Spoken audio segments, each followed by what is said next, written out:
eBiz Radio is the place to go if you want to know about the world of business and the business of the world. You can follow us on our live site where we have a daily selection, podcast article uploads, as well as music you can listen to on the live stream. I've got another expert from Atvance Intellect with me. Today it's Marchant Laauwen. How are you today? I'm good, and you? Thanks for having me on the show. How are you doing? I'm well. It's great to have you with us. Yeah. There are a few things other than just going and turning data into actionable intelligence. One, it has to be collected, which is done quite often all over the place today. But it's not just that. It's you have to go and identify which data is relevant. You have to go and then turn that data into actionable intelligence, and that's where you come in. So just talk to us a little bit about how you do this at Atvance. Okay, so the idea is first to get through the data collection phase.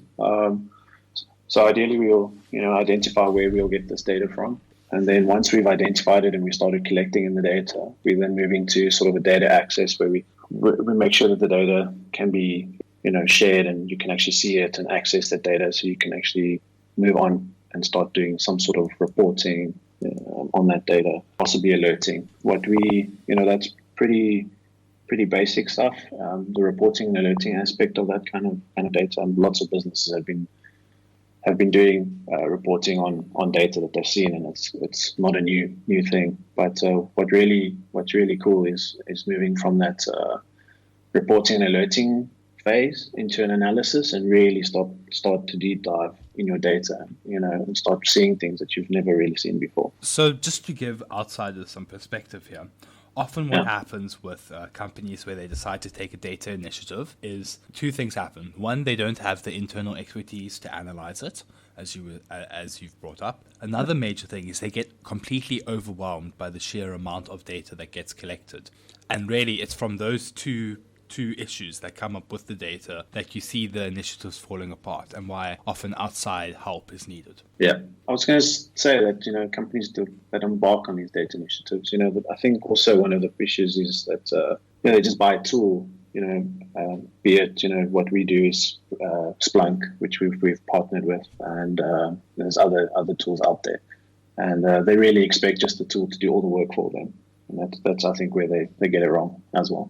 Let's go through the process then. How do you go about turning data into something that's actionable? From a business point of view, you normally have the questions for your what you'd want to do with this data. So, the business owners or the decision makers typically understand their business, and a lot of times they really know what kind of questions they have. What the challenge is how to give them the answers that they're looking for. So, what we will go through then is try to understand those questions that they have. So in our world, we typically use those, refer to them as use cases. A silly use case would be, how many visitors do I have on my website? They have that question, and we will go in and try and understand, where does that data come from?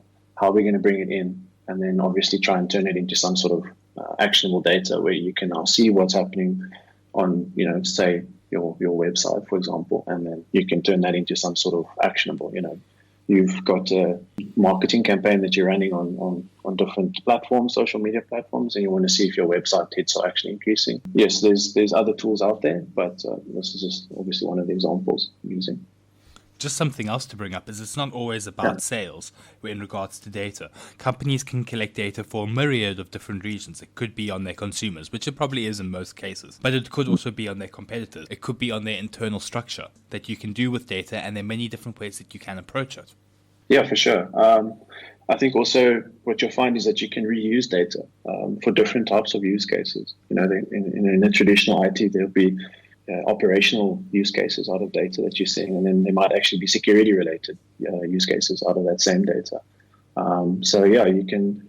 Your imagination is really the limit here when it comes to data and how you want to view it.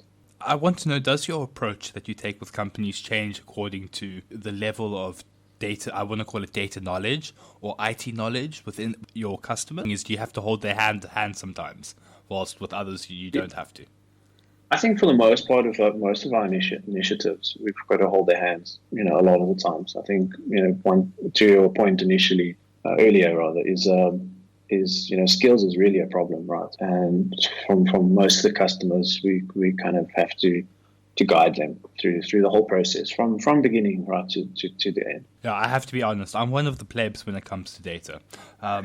Yes, I mean, I understand the high-minded concepts around it in regards to security and the effect that it has on society and those type of things. I get, but the nitty-gritty stuff, that's where I get lost.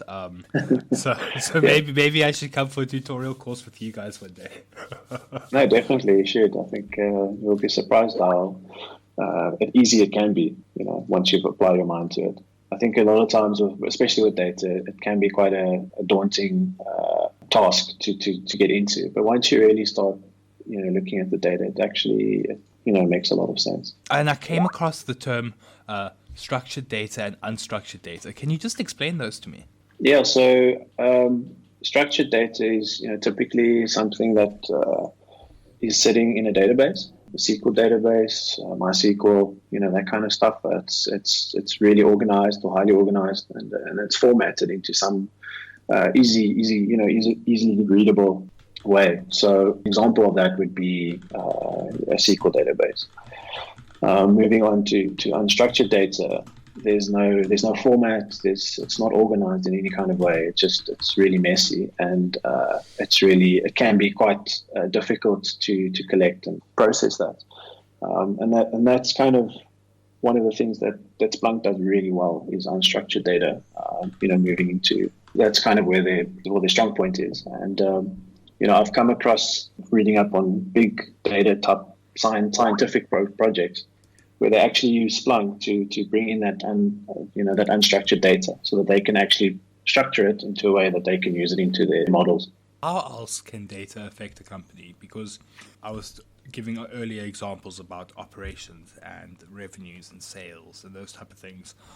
I think it's important to get the concept across to companies that really the world's your oyster here. If you know what to do with the data, you can improve so many different aspects of both your business as well as your business environment.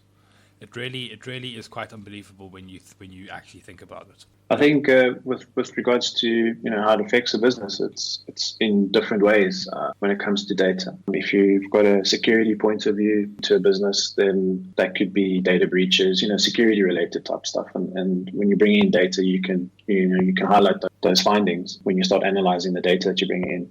When it comes to an operational, an IT house of some sort, you want to do app monitoring and system monitoring and all that kind of stuff. I mean, that will improve or could just damage your revenue, could improve your revenue, whether or not you bring in that data. Something else to bring up with in regards to the data initiatives and how the data is both interpreted and then used is that it also depends on the level of commitment of the companies involved. They'll start some form of data initiative with all the bells and whistles, but then a year down the line, it isn't maintained and it becomes obsolete because it's using old technology. It's using maybe the market's changed. So, for instance, data collected a year ago isn't going to really affect what's happening at the moment. But then you get those companies that are, I see the term here as data driven, and whereby they're constantly interacting and engaging with the data and using that to almost steer the ship, so to speak, like through the hurricane. Yeah, I mean, being data driven, is quite important these days. I mean, like you said, with the COVID, happening, with the sales that the retail sector, that the impact that they're going to have on that. If you kind of these companies were embarking on data-driven initiatives, they might have some sort of upper hand. They could react really quickly based on the data that they're seeing, with regards to sales and foot traffic and all of that kind of stuff.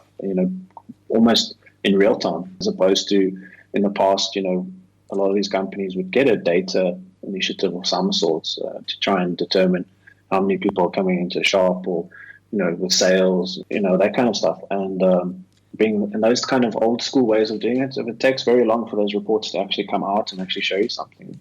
And with this corona or the COVID lockdown, we could be in lockdown for probably another month or two. After that, then it's kind of, we go back to normal. But at the same time, that is a new normal. So how do you know how many people are coming into your store, that kind of stuff. So, the data changes often. So it's very difficult to, like I said, being data driven, you want to have real time results. You don't necessarily want to wait for a month to get a monthly report or anything like that. Just to bring up COVID at the moment, Yeah. has it drastically affected the data that you guys are getting?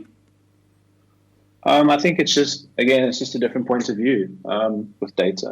Now that everyone's going online and working from home and online shopping and all of that kind of stuff, I think I foresee that the use cases that we're going to get from customers is they're going to want to see what their employees are doing on their network, because they won't be at home anymore. They might want to monitor their productivity, in something like a Salesforce or that kind of stuff. So I think the change is going to be just really the customers are going to want to ask to see a different view from what they normally would. Their focus will be different. Just to focus back to Atvance Intellect. Yeah. How long have you been there, and what specifically is your position there? So I'm a solutions architect at Atvance. I've been a couple of years in information security, so I've kind of worked on sort of a SIEM, which is a security incident event monitoring tool such as Splunk, and that's quite a matured market. But the concept, with when it comes to data analytics, is very similar. You're looking at data, you're trying to understand what you're seeing. So it almost felt like a very natural move to move to advanced data analytics. How important is the link between data security and these data initiatives that you are running? I think it is quite important. I mean, if you talk about data security and the data that Splunk is bringing in, it can be quite sensitive. You have a huge responsibility to make sure what we do is protected well. To give some people an idea, in the South African market, what type of insights have you been working with in the last 9 months pre-COVID? At the moment, it's been the traditional sort of security related use cases. I mean, there's still a very big market for that, and a very big drive to get sort of security incident and event monitoring in place. To this day, it still seems to be quite a challenge for a lot of businesses to get it right. Where's the hiccup? I think the hiccup is skills. Definitely, skills is a problem. And in my experience, from what I've seen, is companies tend to throw all the data that they have into a tool and not really do it as a use case by use case situation, where it actually makes packing more things when you do a use case, as opposed to just doing the other way around, where you just throw everything you've got into your your data platform, and then worry about what you're going to do with it later, which doesn't always make sense, and it can be quite a costly exercise, because that can be huge amounts of data, and you don't really see any value immediately. So the problem is that it seems like a very expensive thing to do initially, and that's why the companies tend to kind of, I would say, chuck out whatever tool they've got, and then they just move on to another thing, and to repeat the same mistake, as opposed to really understanding your use cases that you want to do and tackle it use case by use case and grow your platform that way. I'm not quite a fan of this term, but I'm going to use it just because it's easy and people understand it, and that's ROI, which is return of investment. Yeah. Now, I always think that whenever companies are making investments into anything, and data is just one of the things that they could be investing in, you need to understand what your returns are going to be, where you would like your returns to be. If you're going to be sales based, then obviously it's going to have to show up in your sales, or else it's not working. If it's based on internal data and you want to increase the productivity of your workforce, if your productivity isn't going up, your data isn't doing what it's supposed to be doing, or at least your data analysis and implementation from that analysis isn't doing what it's supposed to be doing. So how much of it is you guys having to help companies implement things, and how much of it is you having to analyze things? With the return on investment, I think personally, I think it's almost very difficult to quantify. We try, but there is stuff out there that tries to map it, but I think it's a very case by case, and this is the approach. If you approach systematically going through use cases, you identify these are the things that you'd like to see, and you take that approach, then I think at the end of the day, and you can actually see those results, then I think that you've done well with your return on investment, because now you're basically answering the questions that you had, and I think that's what you're looking for at the end of the day. Lastly, in closing, can we get some contact details for Atvance Intellect? Advance-intellect.co.za. You can reach us there. The contact details are all on the website. Marchant, thank you so much for your time today.